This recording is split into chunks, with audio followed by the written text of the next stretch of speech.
Et bonjour! Aujourd'hui, on va vous expliquer le jeu Mythologie. Donc, vous en avez peut-être entendu parler, vu sur les réseaux, parce que ça fait genre un an qu'on le voit par-ci par-là qui tourne.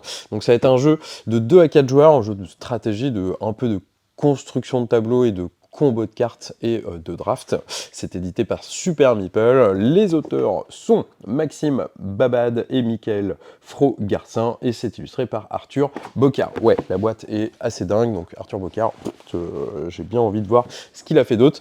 Petite fun story, l'un des deux auteurs, donc à savoir, à chaque fois Michael Fro-Garcin, est bordelais, il habite pas très loin, et un jour, c'était un de nos clients, il nous a dit « Eh, faut venir tester ça !» Pourquoi ? Ah bah je suis l'un des auteurs. Ah bah on arrive alors. Du coup on a testé chez lui il y a quelques mois, on a beaucoup aimé, franchement c'était vraiment très cool, et du coup on lui a demandé la petite boîte pour y rejouer, et surtout faire cette petite vidéo. Du coup en avant, c'est les règles. Alors ici vous allez avoir une mise en place, donc pour 2, 3 ou 4 joueurs, peu importe, à savoir que la mise en place est un peu déjà coolos, parce que dans la boîte en fait vous avez 8 mythologies qui seront représentées par ces petits paquets. Du coup, 8 mythologies, on va avoir les Incas, les Égyptiens, les Grecs, les Celtes, les Hindous, les Nordiques, les Zoulous et les Chinois. Chaque mythologie donc vient avec sa petite boîte où il y a son paquet de cartes qui rentre, à savoir le paquet de cartes rentre aussi une fois slivé, donc avec les protège-cartes, ça c'est assez cool. Du coup, chaque mythologie a 4 cartes dieux et 18 cartes créatures. Et aussi, chaque mythologie vient avec son morceau de plateau. J'indique morceau de plateau parce que au début de la partie, vous allez choisir 4 mythologies parmi ces 8, donc soit selon votre choix, soit si c'est votre première partie, on vous conseille de prendre celle que j'ai mise sur le plateau, à savoir les Égyptiens, les Incas, les Grecs et les Celtes. Mais sinon, vous pouvez choisir aussi aléatoirement, parce qu'un set de cartes est prévu qui représente chaque mythologie. Au début de la partie, vous pouvez très bien mélanger ça, en choisir 4, et hop, on va jouer avec celle-là. Une fois que vous avez choisi vos mythologies, en tout cas, vous allez prendre les plateaux de chaque, et vous allez constituer ce plateau-là. Du coup, soit en mettant comme ça, soit en mettant comme ça. Tout a été bien prévu au niveau de l'édition, c'est plutôt cool. Ensuite, mise en place des joueurs, c'est assez simple. Vous allez avoir ici un plateau pour un joueur qui va être votre tableau, donc 3 lignes de 3 cases pour un ensemble de 9 cartes. Après, c'est une construction de tableau un peu étrange, parce que c'est pas vraiment non plus une construction de tableau, vous allez voir pourquoi. Du coup, vous allez avoir 3 lignes qui seront avec des termes bien précis. Vous avez le plan céleste, le plan terrestre et le plan abyssal. Ça va être important pour certaines cartes avec des effets qui vont nommer ça. Chaque joueur va aussi mettre 3 petits cristaux qui sont ici, qui seront des ressources, et aussi 3 petits soleils qui sont les points de victoire. Parce que le but du jeu va être de faire un maximum de points de victoire. Et chaque joueur récupère aussi 4 petits pions comme ça à sa couleur. Et c'est sur ces 3 petits pions, vous allez en avoir 2 avec une petite main qui prend une carte, et un avec une main qui prend une carte, mais barrée. Pourquoi ? Ça va être pour la sélection des cartes. Donc la partie va durer 4 manches. À chaque manche, vous allez avoir 3 phases. Vous allez avoir une phase de sélection de cartes qui va jouer en simultané. Vous allez avoir une deuxième manche où là, on va jouer chacun notre tour à partir du premier joueur, où les joueurs vont jouer leurs cartes, faire les petites combinaisons, les actions, et passer la main, et ensuite une phase d'entretien classique. Alors, comment ça se passait pour la première phase? La première phase va être assez simple pour la sélection. Vous allez prendre une des cartes destinées ici, la première de la pioche, et la révéler ici au centre du plateau. Cette petite carte indique où chaque joueur va pouvoir prendre une carte. Le joueur vert, qui est ici, va pouvoir prendre une carte dans cette zone-là. Le joueur blanc va prendre une carte dans cette zone-là, le bleu dans celle-là, et le rouge dans cela. Donc là, tout le monde choisit en même temps, mais secrètement. Du coup, disons, vert va se mettre ici, bleu, il fait ça, blanc, il met là, et rouge met là. Une fois que tout le monde a choisi, on va révéler ce que tout le monde a fait. Hop. Le joueur vert, le joueur bleu ne souhaite pas prendre de cartes dans cette zone, parce que en fait vous allez avoir une possibilité de sélection de cartes sur les 4 zones, mais vous n'allez prendre que 2 cartes sur chaque manche. Donc ça sera qu'un ensemble de 8 cartes normalement à la fin de la partie. Du coup, le joueur vert récupère son jeton qui dit qu'il ne veut pas prendre de carte, le joueur bleu fait pareil, et ensuite le joueur blanc dit moi je veux ça, le joueur rouge il veut ça. Hop, et on va continuer, hein. On révèle une nouvelle carte, et maintenant, on a de nouvelles options dans de nouvelles zones maintenant. Le joueur vert va vouloir jouer ici, le joueur rouge va vouloir jouer ici, le joueur blanc va vouloir jouer ici, le joueur bleu va vouloir jouer ici. Du coup, maintenant, on révèle encore une fois. Voilà, tout le monde est gourmand, tout le monde veut une carte, donc le rouge, il veut cette carte-là, lui, il veut cette carte, lui, il veut cette carte, il veut cette carte. Et ainsi de suite, comme ça, on va révéler les cartes jusqu'à ce que tous les joueurs ont pris 2 cartes, sachant que à la dernière carte révélée, il n'y a pas le choix. Si tu n'as pas encore pris ta deuxième carte, tu prendras ta deuxième carte, tu n'auras pas le droit de mettre le jeton qui dit que bah, je ne veux pas de carte. Une fois que du coup cette phase est faite, alors il manque un jeton bleu et vert, parce que faut qu'ils prennent des cartes aussi quand même. Donc on va révéler la prochaine. Bah, le vert est ici, le bleu est ici. Hop, la sélection est finie.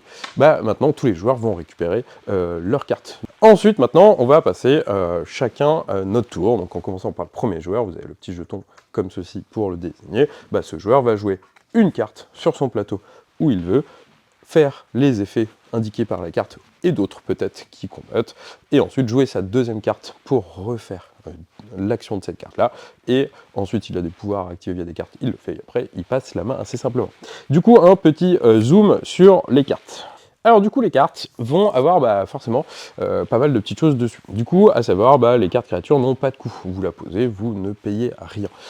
Quand vous posez une carte, vous allez la poser sur n'importe quelle case, y compris si la case est déjà occupée, c'est pas grave, je vais pouvoir faire ça. Je peux empiler des créatures si je le souhaite. Certaines capacités jouent là-dessus. On appelle ça écraser. J'écrase cette carte, la carte de celle qui part avec le condor. Ensuite, en type de pouvoir, vous allez avoir plusieurs petites choses. Vous allez avoir soit la petite flèche comme ça qui pointe vers le bas une carte. Bah, quand vous jouez la carte, vous faites le pouvoir. Vous avez le symbole de l'infini, ça veut dire que bah, ça c'est toujours actif.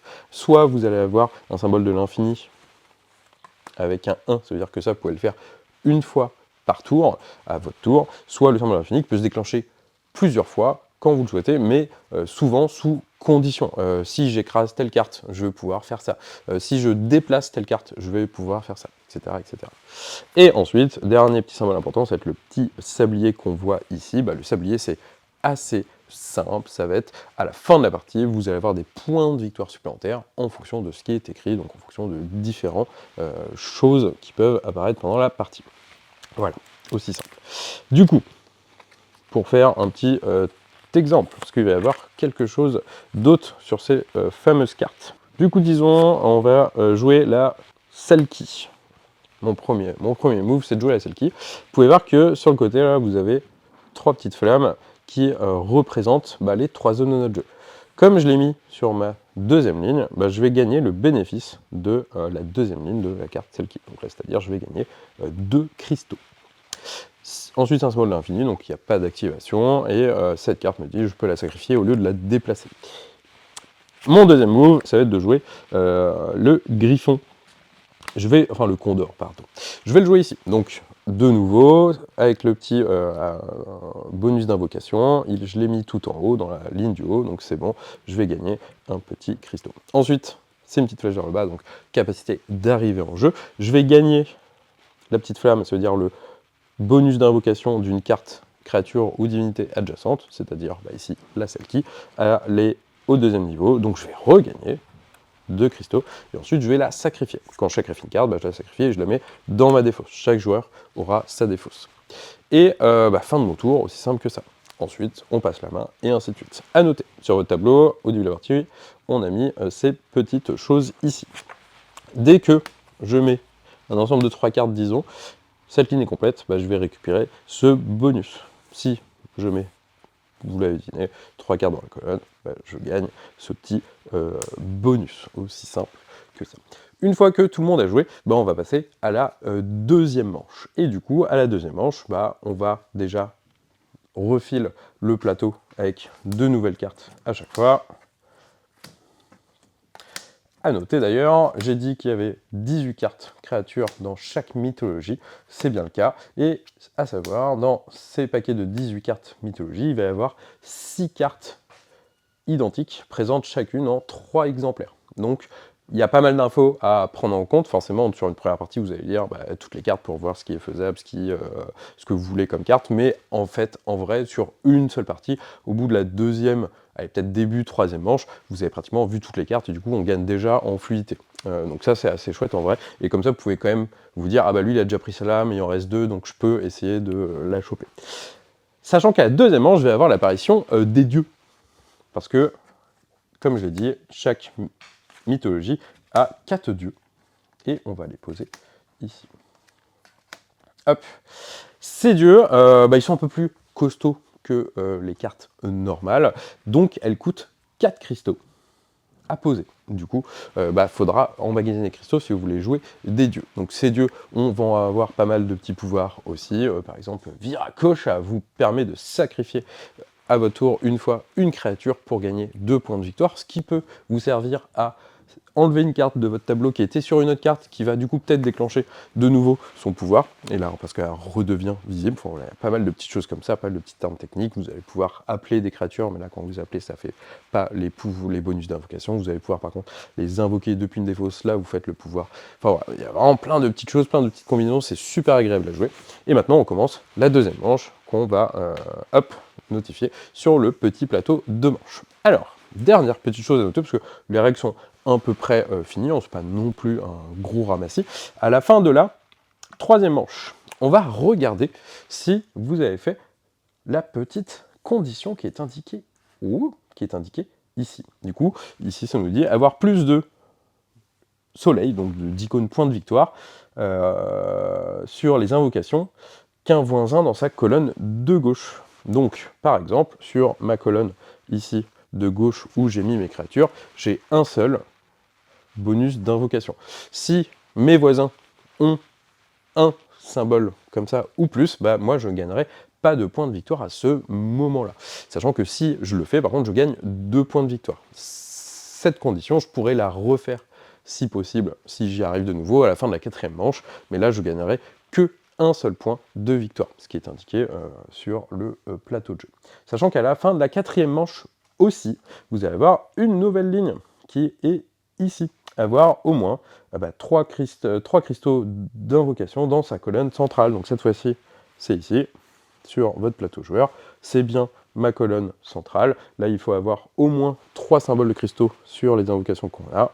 Enfin, c'est le cas, hein, j'en ai beaucoup. Et du coup, là, je gagnerai 2 points de victoire en plus.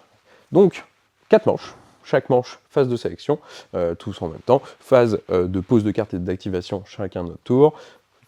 Ensuite, on remet des cartes qui vont bien, on passe à la prochaine manche. Au bout de 4 manches, fin de partie, on compte les points. Les points, ça va être ceux que vous avez amassés pendant la partie. Ça va être les cristaux qui vont être convertis pour faire des points. C'est du 3 pour 1 de mémoire.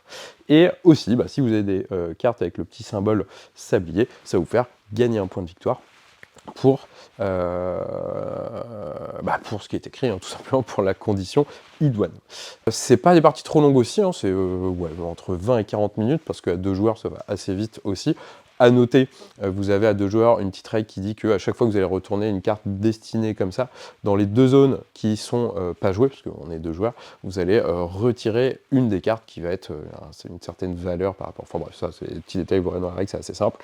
Du coup, ça va quand même renforcer le renouvellement des cartes dans la rivière et la petite pression sur les joueurs de il va falloir peut-être prendre une carte à tel moment, et parce que ça va disparaître, etc. Bref, Mythologie, vous avez compris, nous on a beaucoup aimé. Vraiment très bon jeu et très beau aussi, genre magnifique. Ça vraiment, en termes d'édition, d'illustration et de DA, Super Meeple, ils ont bien géré. Ça sort en mars, début mars, de mémoire, c'est genre le 12 ou le 16, quelque chose comme ça. On vous le recommande chaudement, en vrai, parce que c'est très bien, quoi, tout simplement. Allez, des bisous.